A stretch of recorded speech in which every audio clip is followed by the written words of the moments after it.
Hi guys! Today I'm unboxing another set of Arrtx acrylic markers.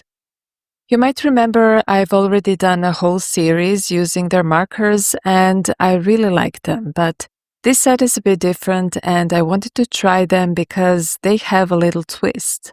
The brush tip is replaceable and they're supposed to have great coverage, so of course I had to test them out to see how they compare. First impressions, the box feels nice and sturdy as always. One thing I really appreciate with Arrtx is how well they package their products. They always wrap things securely.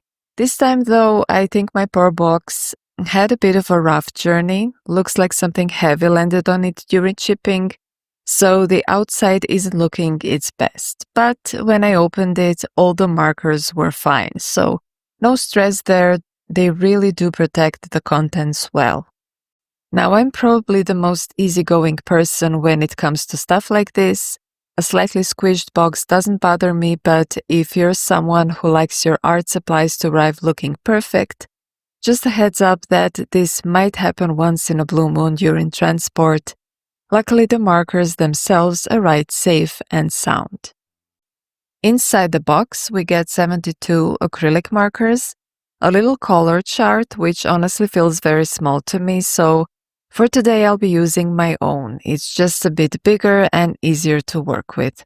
There are also replacement nibs in different sizes. Some are really fine for tiny details and others are a bit wider, great for filling in larger areas. The markers are stored cap up and there's a clear note in the instructions saying that if they've been sitting for a while, you should give them a good shake before using them, just to make sure the paint inside is mixed well. I can already tell that filling out the color chart is going to be an experience. When I started swatching the colors, you can really see how after a few presses on the nib, the ink starts flowing nicely, and honestly a lot of ink comes out. The coverage feels strong and quite opaque, almost like applying a good layer of acrylic paint straight from a tube.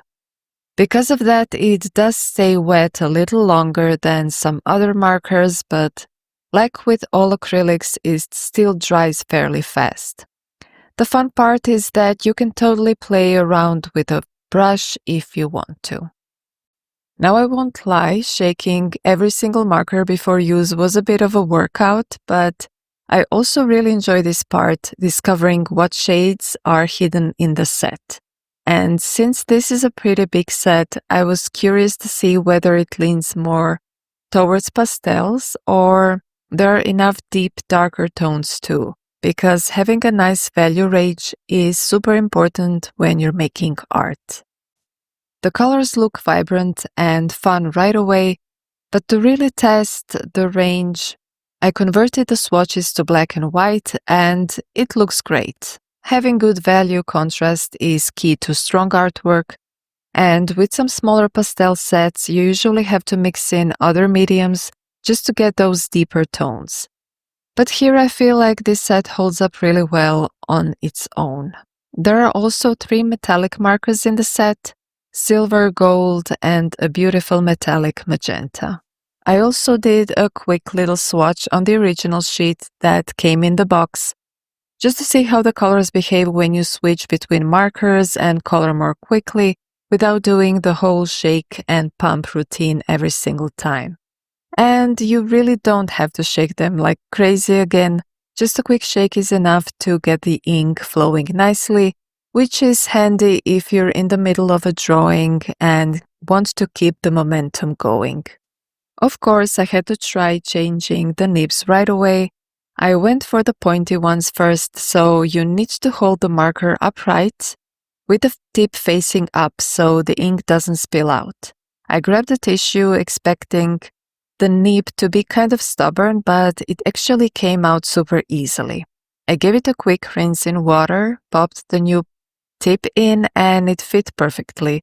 You do have to pump it again to get the ink flowing, and at first I was like, this one is much thinner. I was afraid to press too hard and mess it up. I felt a bit clumsy at first, not gonna lie, but then I realized the tissue trick works great here too. Just hold the nib with the tissue and gently pump the ink through, and it all goes smoothly after that. So yeah, the nibs are actually really easy to change, which is great. The only thing I'm a little unsure about is, will I actually want to change them often while coloring? Because I tend to switch markers quickly when I work, and anything that slows me down could end up feeding my inner laziness. So we'll see how that goes. For my first real test, I decided to try these markers in Millie Marotta's Wild Savannah on this beautiful flamingo illustration. Millie's style is full of tiny, delicate lines, which makes it quite tricky for markers like these. This kind of artwork really pushes you to simplify because there's just no way to neatly color in all those tiny spaces with thick acrylic tips. Right away I noticed the paint is super juicy. It puts down a lot more ink than I'm used to with finer brush markers. I even got a bit nervous that I might ruin the paper if I did water like I usually do with water-based ones, but actually everything turned out okay. Since the paint goes on pretty thick, when you layer another color over it, they kind of start blending on their own in some areas, which can look pretty, but I still reached for a brush to soften some spots because honestly, I feel like these markers just work better when you give them that extra nudge. And something to keep in mind, if you go over a color with another one, the darker pigment often sits around the edges, so you'll need to clean the nib now and then. I personally don't mind that soft, slightly messy effect. It kind of works with my style, but if you're into really clean, crisp coloring, this might be something to watch out for. Now, as for the color, I went way too pink on this flamingo, and honestly, it just didn't feel right for me. So, in the middle of the night, I grabbed the markers again and covered it with a soft pastel peach tone. I didn't film that part, so I just kind of fixed it quietly.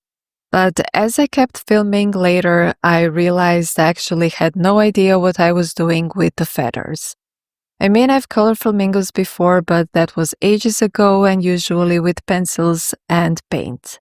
And now with all these overlapping lines, I completely lost track of what was what. This is such a perfect example of how people often think these things just come naturally. But in reality, for your best work, you really should use references and take time to think about the direction of each line. And if possible, don't film it while figuring it out. But here we are, so much for my natural talent. So here's the part I actually loved and want to share. Even after all those layers and fixing and trying to hide things, the markers held up beautifully. They just kept layering over each other without any fuss. The coverage is honestly fantastic, and as you can see, everything survived just fine. Now, when it comes to using this in coloring books, I realized pretty quickly that these markers are really made for people who enjoy the process of painting, like really enjoy it. At first glance, they're not the easiest to work with for this kind of detailed coloring. They lay down a lot of pigment, and often you just need to soften or move that paint around, almost like working with acrylic straight from a tube. So in the end, the look you get is more like something painted with a brush and actual paint, not just typical marker finish. Now I have a style where I like to experiment and build up layers and color slowly, so this part didn't bother me. I actually had fun with it, but if you're not used to painting in your coloring books or you prefer a cleaner, more controlled coloring experience, this might feel a bit overwhelming. After coloring 2 flamingos and struggling a bit, I finally decided to slow down and try to apply everything I had learned on the 3rd one.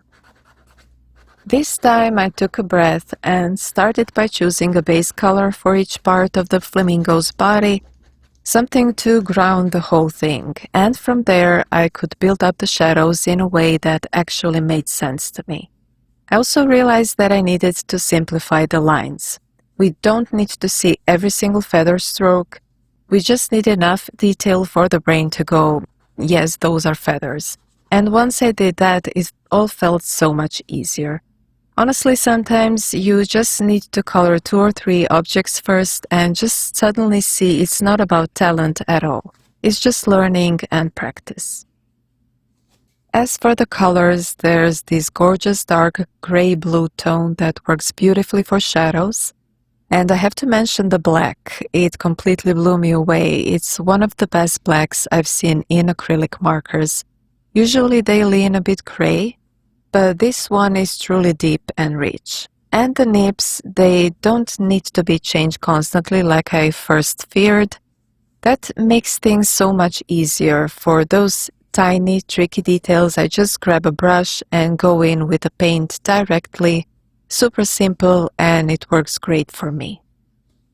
But I have to say, when I compare these to the other Arrtx markers I already use and love, I did notice something. These acrylic ones might feel a bit clumsy if you're using them in adult coloring books. I mean, I picked an illustration here that I could simplify so I didn't have to fill in every tiny detail, but even then, it made me wonder, are they really the best choice for coloring books? Especially because Arrtx already has marker sets that are so much easier to work with in this kind of format. I can just grab those and start coloring without overthinking it. Everything flows more naturally and they're easier to control right away. So with that in mind, I decided to test these markers a bit more to see how they behave in drawing and on different surfaces. I feel like that's where their strengths might really come through. To start, I pulled out a really old sketchbook I had lying around. It's actually more like a black-paged journal or scrapbook. You could use it for anything really. I usually use it to test out different art supplies. And right away you can see how nicely these markers glide across the black paper. The coverage is super smooth and the colors pop really well on this background. When you draw slowly and calmly like this, it's actually really relaxing, perfect for cozy little doodles or if you just want to add some color to your journal or scrapbook. So it was a nice surprise to see how well the markers work for this kind of simple line work.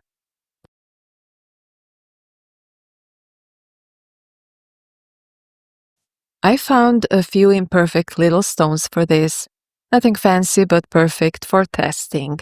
Sometimes I like to use painted stones in photos with my artwork, especially when the colors match.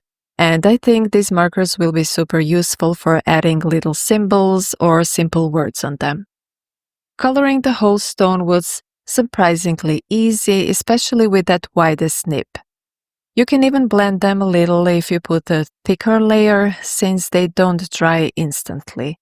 I ended up coloring a whole bunch, so by the end I didn't feel like decorating every single one, but you can see that it works really nicely. I also tested a small patch of eco leather, just to see if the ink would smudge or react weirdly, but no, everything stayed in place. So yeah, these markers are actually pretty great for little DIY projects too. Once they dry, they're waterproof and they really stay put. One of my stones actually broke in half because, well, I'm incredibly clumsy, but I used that as a little opportunity to test the gold marker. And honestly, the color is so vibrant. It really pops and would look lovely on handmade pieces. I didn't go too crazy with colors, mostly because I don't have much experience with decorating stones, but if you're into that kind of crafty stuff, these little guys are actually really fun to use and add such a sweet touch. And now just to wrap things up and share what I've learned about these markers.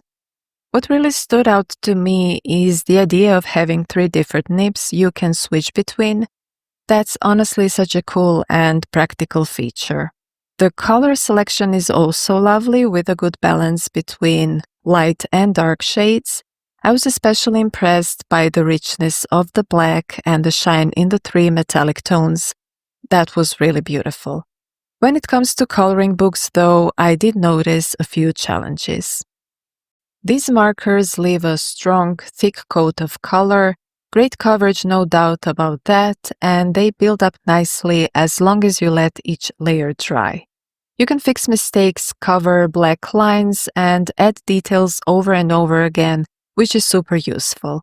But at the same time, if you're trying to color larger areas smoothly, that's where it gets tricky. It was hard to keep things even, and while I tried to add a background later, it just didn't come out the way I wanted. Switching to the brush tip definitely helped, not just with the smaller details, but also with larger areas like the background, since the ink comes out more slowly and spreads more evenly. But because you only get 26 of those brush tips, you can't really use them for every color without constantly swapping. So if you're looking for something beginner-friendly and relaxing to color with, this wouldn't be my first pick. In fact, Arrtx already offers simpler, more easygoing sets that work beautifully in adult coloring books. But would I stop using these markers altogether? No. What I discovered is that they're amazing for touch-ups, highlights, and that painterly acrylic finish. They really feel like liquid paint in marker form. And for that reason, I think they shine the most in DIY projects, on rocks, wood, glass, and any mixed media art. So if you're looking for acrylic markers that can handle more than just paper and help you with decorating, fixing, and layering, then this set has a lot to offer. But if your main goal is relaxing coloring time in your books, especially if you're new to acrylic markers, I'd probably suggest starting with something a little more beginner-friendly. I also tried using pencils on them later, and it worked great, so I'll probably redo the background and add some smaller details. So yes, it's definitely possible to paint with them, but I'd still recommend combining them with other media and using them mostly for overlays and finishing touches. That's all from me for today. If you've been thinking about these markers, I hope this gave you a clearer picture and maybe helped a bit. I'll leave all the details in the description below in case you're curious to explore more. Thanks so much for spending this time with me, and see you again soon.